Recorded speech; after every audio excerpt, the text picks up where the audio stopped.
Here we are back in the temple on this seventh day of Navratri, and we're having a chant and then a story and children's celebration.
Now we'll have a story about Mother Saraswati.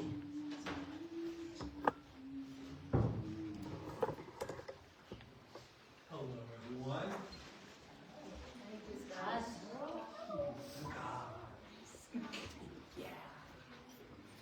So,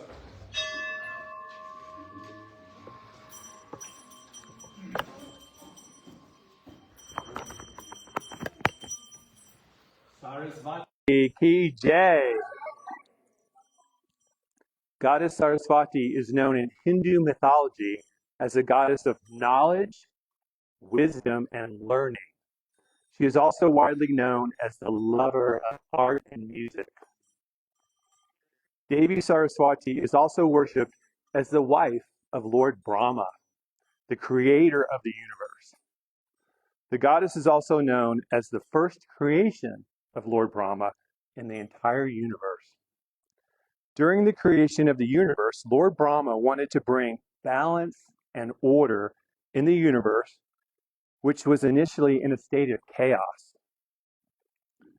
While thinking of a solution, Devi Saraswati appeared before Lord Brahma in her divine form, riding a swan and holding a book and a lute, an Indian stringed musical instrument.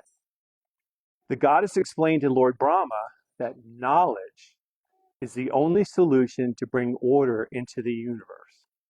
That knowledge is the only solution to bring order into the universe and make sense of man's various problems. It is said that it was only because of Goddess Saraswati that Lord Brahma acquired the ability to think, understand, and communicate. It is because of the divine knowledge that Goddess Saraswati blessed Lord Brahma with that he could create a world in this universe with such details and wisdom. Throughout history and in all cultures of the world, people have been intrigued to know what more exists. What more exists within a drop of dew? What more exists in the veins of a leaf? What more exists in a grain of sand? They want to go deeper into these mysteries of life so as to ascertain what it is, what's behind it, what's beyond it, and what is it that makes everything pulse. They want to know, and then they want to transcend. Children, what do you think transcend means? Does anyone want to share what they think transcend means? Okay. Here are some simple examples. A determined child who can't jump very high but keeps practicing until they can jump much higher than before. A really great idea that is so good it is better than all the other ideas. Supernatural powers. A magical story where a character can float in the air, going beyond the usual rules of gravity. Whenever archaeologists have dug into to search the earth, invariable they have found articles of worship. Time and again, their findings have proven that even in the most ancient of civilizations, people longed and sought to know the secret of the universe. Their longing and seeking led them to discover many kinds of deities. These deities had unusual powers and the ability to grant blessings. Does anyone want to share what they think a blessing is? Yes. Great.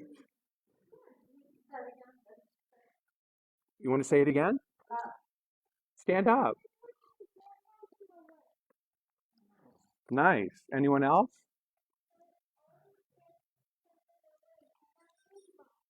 A free box. Yeah. How about you, little girl?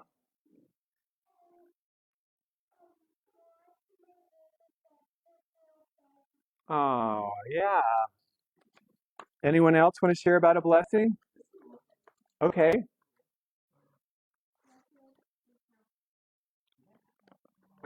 Sweet. Back there, yes.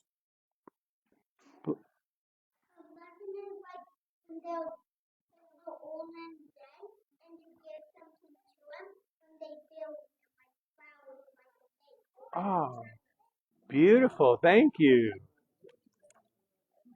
So, blessings. In India, the sages and seers wrote in the scriptures about the deities. Now, who knows what a deity is? Yes. A god.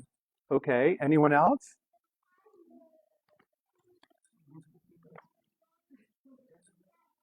What's a deity? Your grandma. Okay. Back there. What's a deity? Okay. A deity is a god or goddess, a powerful supernatural being that people often worship or hold reverence. For a child, the concept can be understood as a divine power or a powerful spirit, like a being who can do extraordinary things such as creating the world, controlling nature, or being a very good person who inspires many people. A common understanding is that the deity is a supreme being or a group of gods and goddesses. So back to our deity. We have a deity right there, the beloved mother. They explain that the deities give form to the formless, making manifest in so many myriad and beautiful ways that which is ethereal, ineffable, beyond description. The sages and seers expressed their visions in the form of mortis, a beautiful mother there, statues that were installed in temples. They performed prana prashita, imbuing the murti with prana, with the life force that is infused with the power of prayers and mantras. When people experience the Shakti, the spiritual power of these mortis, they in turn create images of these deities to adorn their own homes. Each deity represents particular qualities of God, and as experienced by the sages and seers through their meditation and prayers. Knowing what a deity represents gives a worshiper a clear and specific direction for their prayers and a destination for their gratitude. The deities make God that much more immediate and familiar for people. They give worshipers the assurance that, yes, they do have the power to invoke divinity within themselves. And as the deities grants their darshan to worshipers, they reveal the worshippers' faith in God and the fact that God can be known and celebrated. One of the deities who is extolled time and time again in the Indian scriptures is the goddess Sarasvati. Maha Sarasvati represents the creative power of this universe. She is the goddess of speech, words, and wisdom, and the meaning in words. She is the goddess of sound and music, and she is the deity of the arts. The name Sarasvati has two parts, Saras and Vati. The literal meaning of the word Saras is Sarasa, or with rasa, with essence. Vati is the one who embodies this rasa. Sarasvati is therefore the one who embodies all the essence of life. Sarasvati is therefore the one who embodies all the essence of life. The word Sarasvati has been used to signify the flowing waters that sustain life on this planet. This is because the word rasa in Sarasvati has two definitions. It refers to the essence of words and language, for example, or of sound and music. And it is also means sap, liquid, or life-giving water. The imagery of water is often drawn upon in reference to Sarasvati and her power. Consider, for example, how many people often describe their experience of sustained creative inspiration as flow. Depending on where one goes in India, Maharashtra is depicted differently. There are variations in her appearance, her posture, her ornamentation. On the seeker's path, Mahasaraswati is worshipped in the form of which she has appeared to those who have received her vision through their awakened inner eye. Who wants to share what the awakened inner eye is? Any adults? Beautiful. So for children, the awakened inner eye can be defined as an enhanced sense of intuition, perception, and awareness that goes beyond their regular five senses. It is a metaphor for a deeper kind of knowing or seeing the world with greater clarity and wisdom, not with a physical eye.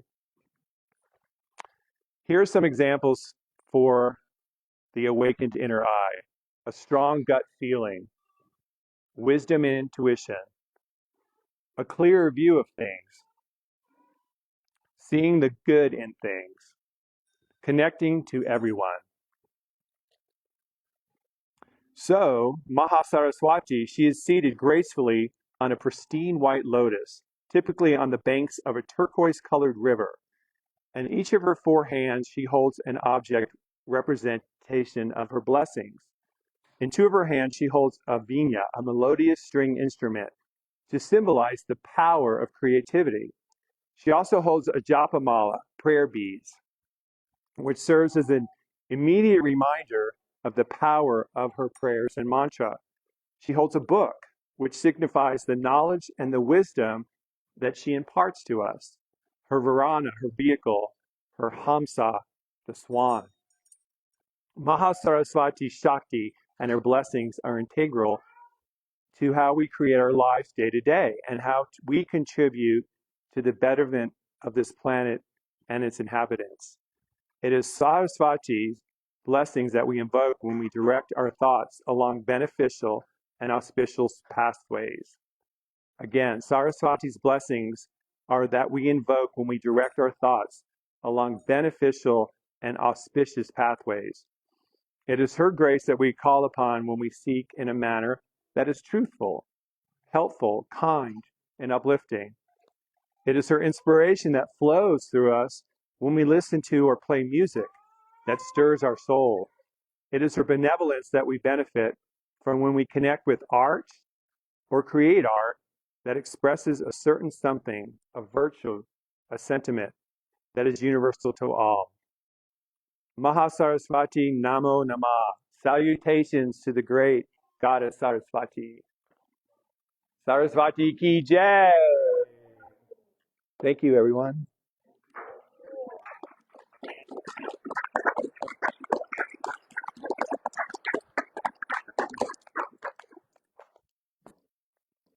Thank you, Sihat. And thank you, everybody. And thank you for all the wisdom that the children and others gave us.